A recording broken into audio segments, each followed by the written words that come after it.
மாணவர்களே, நாம் ஆண்டு விழா நடக்கிறதுக்கு தயாராக வேணும். நீங்கள் 8ஆம் வகுப்பு படிக்கிறீங்க. அதனால நான் நல்ல நாடகமாக போட்டால் சிறப்பாக இருக்கும். எந்த நாடகத்தை தேர்வு செய்யலாம்? நாங்கள் என்ன சொன்னாலும் கேட்க மாட்டீங்க. எப்பவும் போல நீங்களே சொல்லுங்க சார். தமிழ் மக்களின் வாழ்க்கை மற்றும் கலாச்சாரத்தை சொல்லக்கூடிய நிறைய சங்க இலக்கியங்கள் இருக்கின்றன. சிலப்பதிகாரத்தில் இருந்து சில காட்சிகளை நடிக்கலாமா?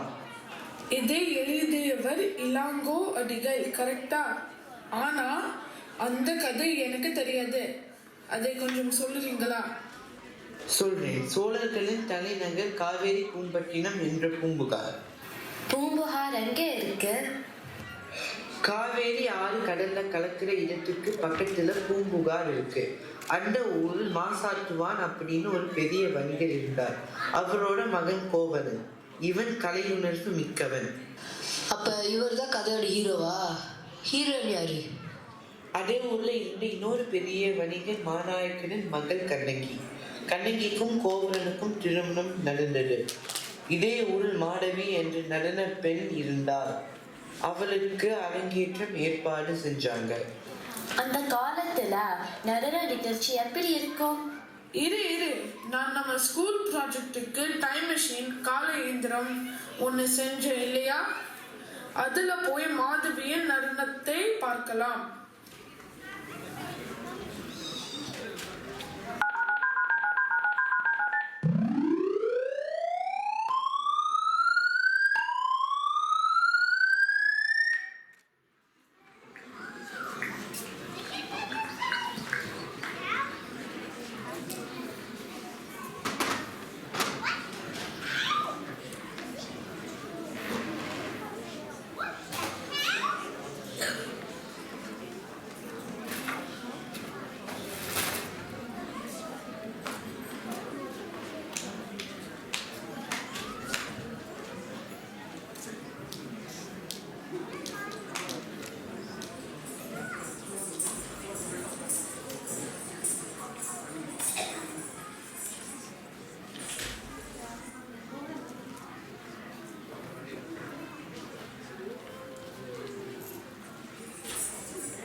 மாதவி, உன் அருகில் நான் மயங்கி விட்டேன்.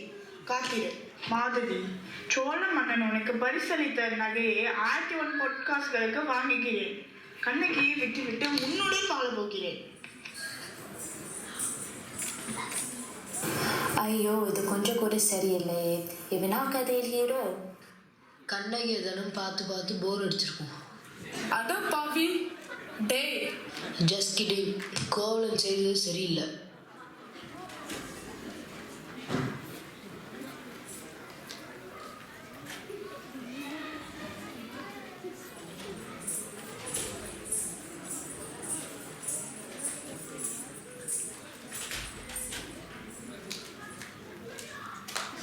பூம்புகாரில் நடக்கும் இந்திர விழாவுக்கு கோவலனும் மாதவியும் போறாங்க.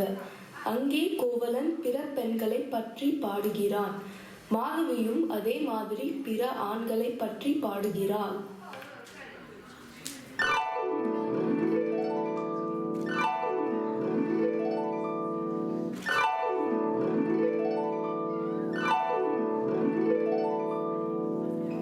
மாதவி, என்னிது?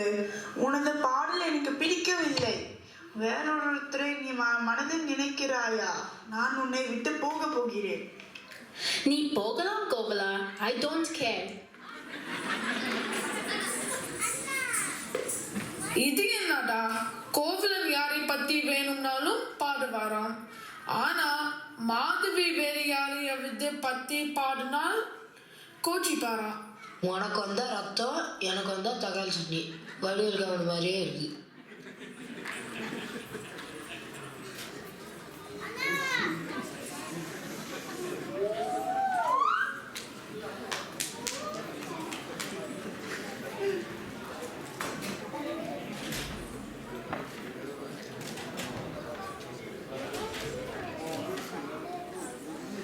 தன் செல்வம் அனைத்தையும் இழந்த கோவலன் மாதவியை பிரிந்து கண்ணகியிடம் போய் சேருகிறான்.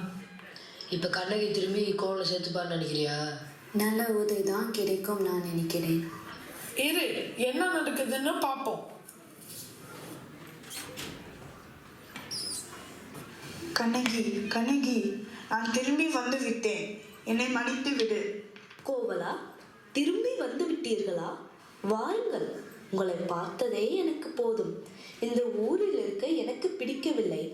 பாண்டிய நாட்டிற்கு போய் மதுரையில் நாம் நம் வாழ்க்கையை திரும்பவும் ஆரம்பிக்கலாம். இதுக்கு பருத்தி கூட உடனே இருந்திருக்கலாம். இந்த கோவலன் நினச்சா மாதிரி இருப்பாராம். காசு காலியானவங்க மட்டும் உடனே திரும்பி கண்ணகிட்ட வருவாராம். இத வீட்டுல உள்ள பெரியவங்க யாரும் கேட்க மாட்டாங்களா? ஆனா அதை விட முக்கியமான கேள்வி, இந்த கண்ணகி ஏன் கோவலனை திரும்பி ஏத்துக்கிட்டா? சரி வாங்க, நாமும் மதுரைக்கு போகலாம்.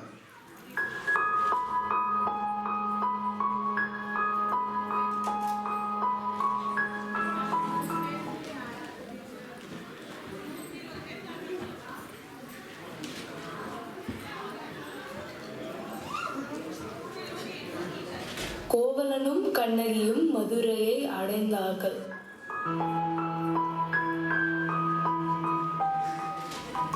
கண்ணகி, என்னிடம் பணம் எதுவும் இல்லை. என்னிடம் கொஞ்சம் பணம் இருந்தால் நான் கொஞ்சம் வியாபாரம் செய்யலாம்னு நினைக்கிறேன். கோவலா, நீ என் நகைகளை எல்லாம் எடுத்து மாதவியிடம் கொடுத்து விட்டாய். இப்போது என்னிடம் இந்த சிலம்புகள் மட்டுமே உள்ளன. அவை மிகவும் விலை உயர்ந்தவை. அதில் ஒன்றை விற்று தேவையான பணம் பெறலாம்.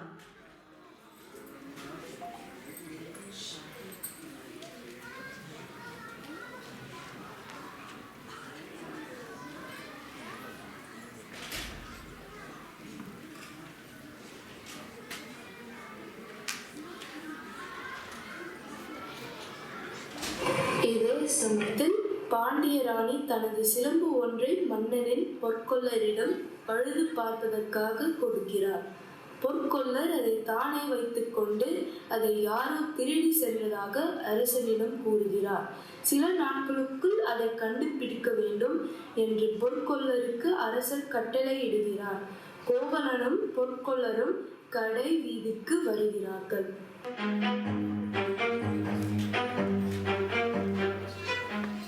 வணக்கம், இந்த சிலம்பை எங்கே விற்கலாம்னு தெரியுமா? இந்த சிலம்பு நிறைய விலை இருக்கும் போல இருக்கே. அதோ அங்கே வருகிறார் பாருங்க. அவர்தான் பாண்டிய மன்னரின் அரசவை பொற்கொல்லர். அவர்கிட்டே கேளுங்க. யாரு பாணி? என்ன வேண்டும் உனக்கு? என் பேர் கோவலன். இது என் மனைவி கண்ணகியின் கால் சிலம்பு. எனக்கு கொஞ்சம் பணம் தேவைப்படுகிறது. இதை வாங்கி கொண்டு பணம் தாருங்கள். அடடா, நான் அமைக்கிக் கொண்ட பாண்டிய மகாராணியின் சிலம்பு போலவே இருக்கிறது. என்ன ஒரு அருமையான வாய்ப்பு. இவனை ஏமாற்றி மாட்டி விட்டால் நான் தப்பித்துக் கொள்ளலாம். இந்த மைண்ட் வாய்ஸ்னு நினைச்சுக்கிட்டு கொஞ்சம் சத்தமா பேசுறீங்க. பார்த்து பேசுங்க, கோவலன் காதுல விழுப்புகுது. இந்த சிலம்பு அழகான வேலைப்பாட்டுடன் இருக்கு. பாண்டிய மன்னருக்கு பிடிக்கும்னு நினைக்கிறேன். நீ எங்கே இந்த காவலர்களுடன் இரு, நான் திரும்பி வரேன்.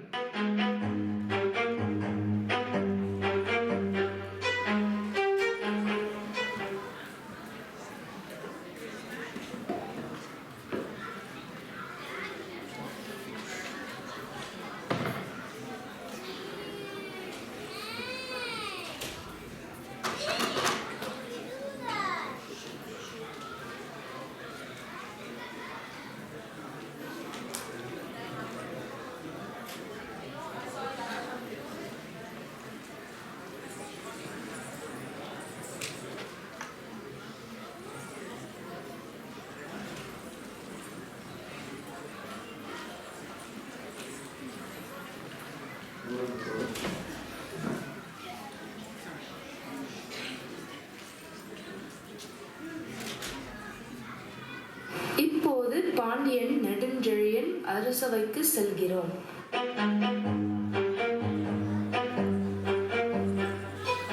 அரசே, நான் கண்ட ஒரு கெட்ட கனவை உங்களுக்கு சொல்ல விரும்புகிறேன்.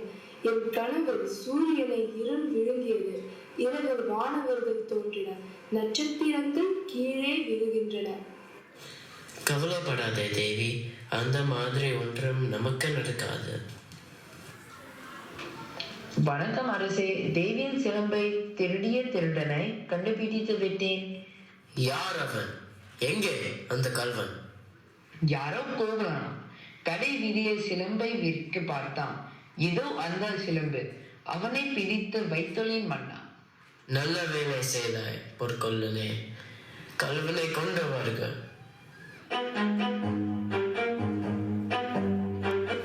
கோவலனை மன்னனின் காவலர்கள் யானையின் காலில் இட்டு கொன்றனர். கண்ணகிக்கு இந்த செய்தி சென்று சேர்ந்தது. கண்ணகி மிகுந்த கோபத்தோடு அரசவைக்கு வருகிறாள்.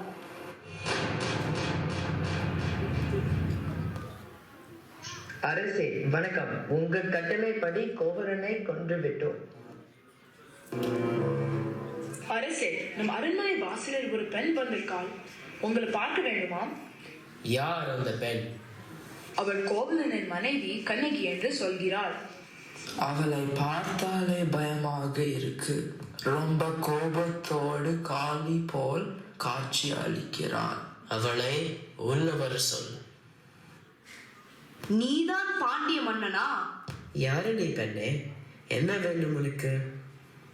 தேரா மன்னா செப்பூதுடையன் எல்லரு சிறப்பின் இமையவர் வியப்ப புல்லொரு புன்கண் தீர்த்தோ நன்றியும் வாயில் கடைமணி நடுநா நடுங்க ஆவின் கடைமணி உகுநீர் நெஞ்சலத்தான் தன் அரும்பெறல் புதல்வனை ஆழியின் மடித்தோன் பெரும் பெயர் புகாரின் பதியே அவ்வூர் ஏசா சிறப்பென் இசைவிலங்கு பெருங்குடி மாசாத்து வாணிகன் மகனையாகி வாழ்தல் வேண்டி ஊழ்வினை துறக்க சூழ்தர மன்னா நின்னதற் புகுந்து இங்கு என்கால் சிலம்பு பகர்தல் வேண்டி நின்பால் கொலைகளப்பட்ட கோவலன் மனைவி கண்ணகி என்பது என் பெயரே. அவங்க சாமி, நீங்க சொன்னது ஒண்ணுமே புரியல. கொஞ்சம் புரியற மாதிரி சொல்கிறீங்களா? ஒரு பருந்தால் துரத்தப்பட்டு தன்னை வந்தடைந்த புறா ஒன்றை காப்பாற்றி அதற்காக தன் கால் சதையை அந்த பருந்திற்கு கொடுத்தான் சிவி சக்கரவர்த்தி. ஒரு பசுவிற்காக தன்னுடைய மகனை தேர்காலில் இட்டு கொன்றான் மனுநீதி சோழன். இவர்கள் பிறந்த புகார் நகரமே நான் பிறந்த ஊர். விதிவசத்தால் உன் மதுரை நகரை வந்தடைந்தோம். என் கால் சிலம்பை விற்க முயன்ற போது உன்னால் கொலையுண்டான் கோவலன். கோவலனின் மனைவி கண்ணகி நான். ஓ, அரசியல் சிலம்பை திருடிய கோவலனா?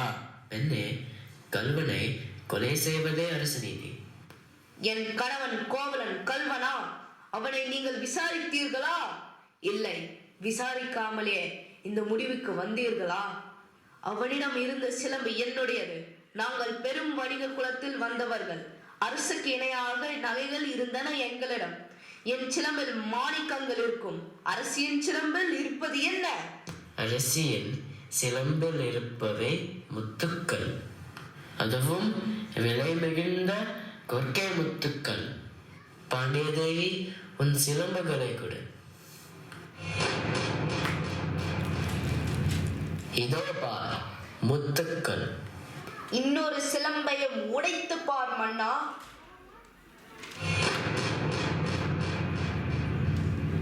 ஐயகோ, மாணிக்கங்கள். நீதி தவறிய மன்னனே, அவை மாணிக்கங்கள் அல்ல, கோவலன் என்ற ரத்த துளிகள். அரசே, என்னை மன்னியுங்கள். அரசியின் கால் சிலம்பை திருடியது நான் தான். ஓ, நான் தவறு செய்து விட்டேன். ஆராயாமல் கோவலனை கொலை செய்ய ஆணையிட்டேன். நீதி தவறிய மன்னா, உனக்கு எதற்கு வெண்கொற்ற குடை? உனக்கு எதற்கு மணிமகுடம்? இல்லை, இவை எதுவும் தேவையில்லை. நான் அரசன் இல்லை, நானே கல்வன். நான் உயிரிடம் எடுக்கக்கூடாது.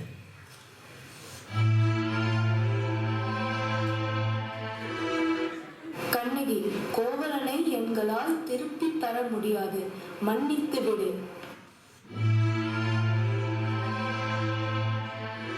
எனக்கு தீங்கு இழைத்த இந்த மதுரை மாநகரமும் இந்த அரண்மனையும் தீக்கு இரையாகட்டும்.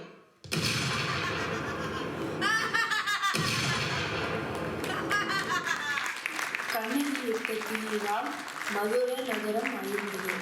சேரன் சென்றுட்டவன் இமயமலையில் இருந்த கல் எடுத்து கண்ணகிக்கு கோயில் கட்டினான்.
மாணவர்களே, கதை எப்படி இருந்தது?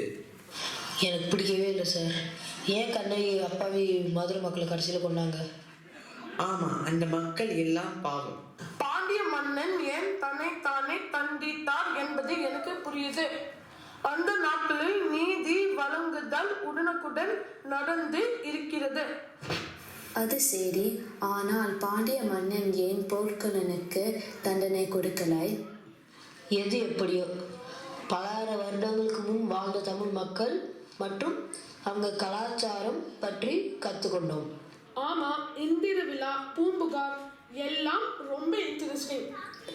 சரி, வீட்டு பாடம் முடிச்சிட்டீங்களா?